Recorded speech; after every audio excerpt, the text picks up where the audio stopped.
ఒక్క పైసా కూడా ఖర్చు పెట్టకుండా నేను శాసనమండలి సభ్యుడు అవ్వటం, ఆ తర్వాత అవకాశం వచ్చిన తర్వాత శాసనమండలి చైర్మన్గా ఇవ్వటం పార్టీ నాకు ఇచ్చిన ఒక వరం, ఒక అవకాశం. ఈ అవకాశాన్ని సద్వినియోగం చేసి పార్టీ నా మీద ఇచ్చిన బాధ్యతని గుర్తెరిగి పార్టీ రుణాన్ని తీర్చుకునే అవకాశం కూడా శాసనమండలిలో 3 రాజధానుల బిల్లు వచ్చినప్పుడు నేను నా కర్తవ్యాన్ని, నా బాధ్యతని, నా ఎదురుగుండా చంద్రబాబు నాయుడు గారు కూర్చున్నప్పుడు ఆయన తపన, ఆయన ఆలోచన వృధా పోకూడదు, ఆయన ప్రయత్నం నీరు కారిపోకూడదు, నేను కూడా ఆయనతో పాటు సహకారంగా ఉండాలనే ఒక చిత్తశుద్ధితో ఆనాడు నిర్ణయం తీసుకోవడం జరిగిందనే విషయానికి కూడా ఈ సందర్భంగా మనం చేస్తున్నాం.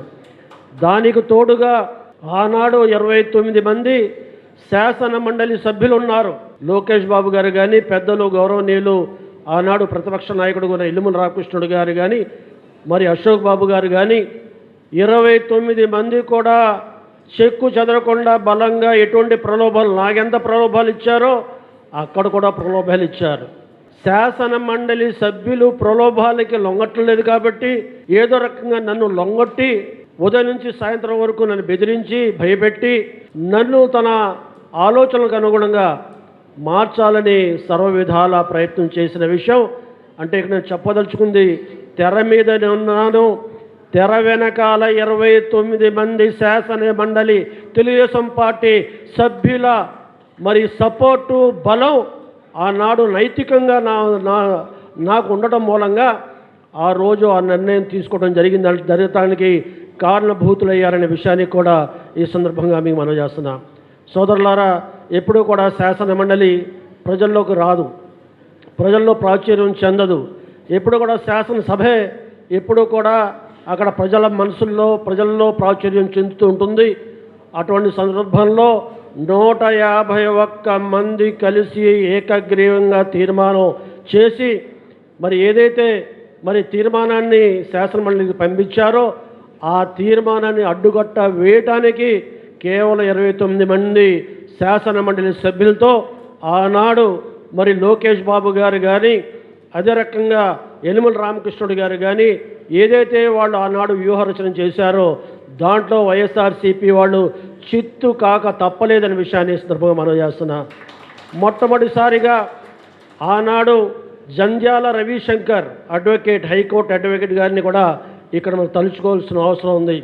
ఆ రూల్స్ ఫ్రేమ్ చేసేటప్పుడు, శాసనమండలి యొక్క రూల్స్ రాసేటప్పుడు మరి రూల్ 74 అనే రూల్ పెట్టారు. ఆ రూల్ ప్రకారంగా చర్చ జరగాలని శాసనమండలిలో ప్రతిపక్ష పార్టీ అయిన మరి యనమల రామకృష్ణుడు గారు నోటీస్ ఇచ్చారు. ఆ నోటీస్ ప్రకారంగా చర్చ జరగడానికి వీల్లేదు, దాన్ని మీరు అనుమతించడానికి వీల్లేదని చాలా గందరగోళం చేశారు, చాలా ఒత్తిడి తీసుకొచ్చారు.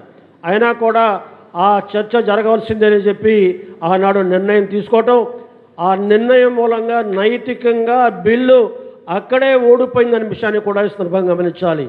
74 ప్రకారంగా ఏదైతే బిల్లు 3 రాజధానుల బిల్లు తీసుకొచ్చారో ఈ సభ దాన్ని డిజోన్ చేస్తుంది, దీన్ని అంగీకారంలో తీసుకోవట్లేదు, దాన్ని పరిగణలో తీసుకోవట్లేదు అనేది ఒక తీర్మానం ఆ రోజు మరి శాసనసభలో తీర్మానం చేయటమే కాకుండా ఆనాడు 27 మంది, ఒక ఇద్దరిని మట్టుకు మార్చగలిగారు. 27 మంది శాసనమండలి సభ్యులు ఓటింగ్ జరిగితే మరి ఆ తీర్మానం 74 రూల్కి మరి డిజోన్ చేసే రూల్కి సపోర్టుగా 27 మంది ఓట్లు వేశారు. 9 వ్యతిరేకంగా ఓటు వేశారు. 5 బీజేపీ వామపక్షాలు, 5 బీజేపీ వాళ్ళు, 7 న్యూట్రల్గా ఉండిపోయారు, అటు ఇటు కాకుండా ఉండిపోయారు. కానీ 27 మందితో ఆ తీర్మానం నెగ్గింది. ఆ రకంగా ఏదైతే 3 రాజధానుల యొక్క బిల్లుని ఆ సభ, నాటి సభ శాసనమండలి దీన్ని మేము ఓనప్ చేసుకోవట్లేదు, దీన్ని మేము వ్యతిరేకిస్తున్నాం, దీన్ని డిజోల్వ్ చేస్తున్నాం అనే 75 రూల్ ద్వారా మొట్టమొదటిగా తీర్మానం చేసి ఆ రకంగా నైతికంగా కూడా ప్రభుత్వానికి చెక్ పెట్టే అవకాశం ఆ సందర్భంగా జరిగింది.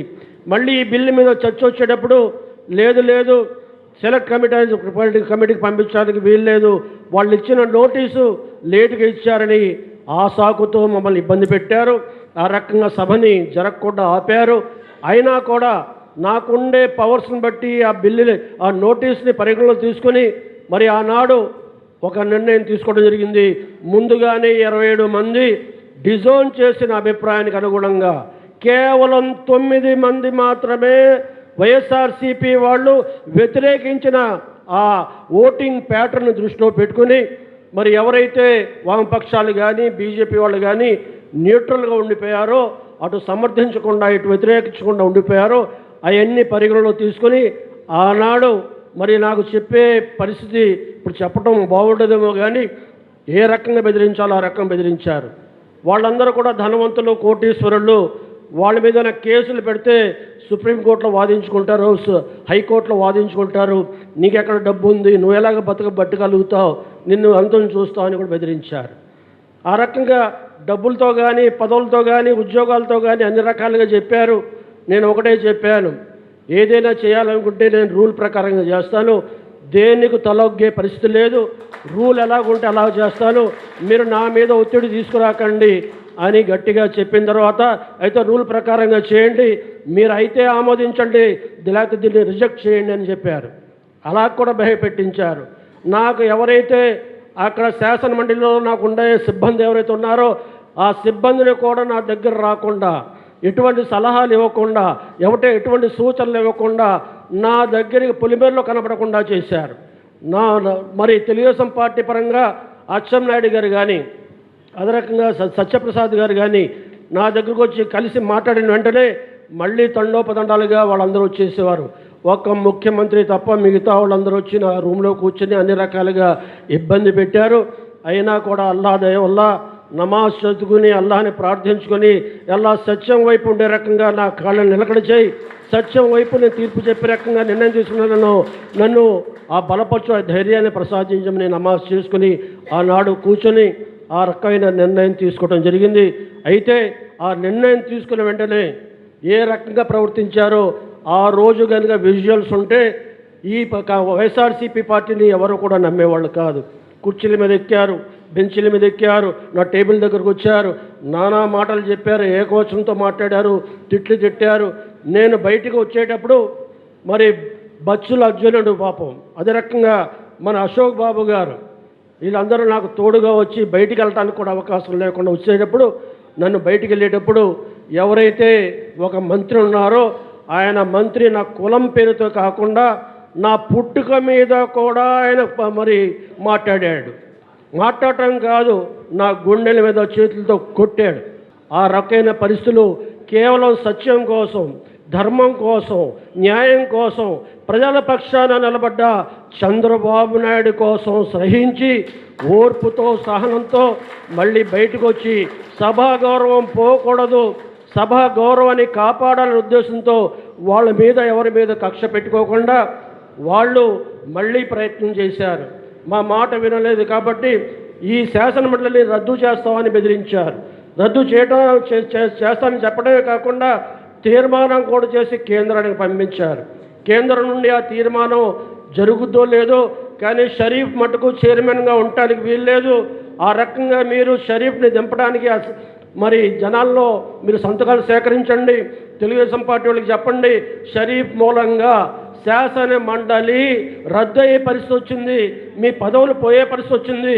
మీరు కనుక ఇప్పుడైనా సరే షరీఫ్ని పదవిచ్యుడు చేయడానికి మీరు మాకు సహకరిస్తే శాసన మండలి లాగా కొనసాగిస్తామని చెప్పి నన్ను చైర్మన్ పదవి నుంచి దింపడానికి కూడా వాళ్ళు చేసిన ప్రయత్నం లేదనే విషయాన్ని ప్రయత్నం చేశారనే విషయాన్ని కూడా ఇస్తున్న గమనించాల్సిందిగా మనం చేస్తున్నా. 151 స్థానాలకి పోయి 11 స్థానాలకి మిగిల్చారంటే ప్రజలు ఇచ్చిన తీర్పు గొప్ప తీర్పు. ఈరోజు ప్రజలు మన పక్షాన ఉన్నారు కాబట్టి ఏదైతే రాజధాని నిర్మించాలనే సంకల్పంతో చంద్రబాబు నాయుడు ముందుకు పోతున్నారో ఈనాడు ఎన్డీఏలో కూడా మన కూటమి కావటం మన అదృష్టంగా నేను భావిస్తున్నాను.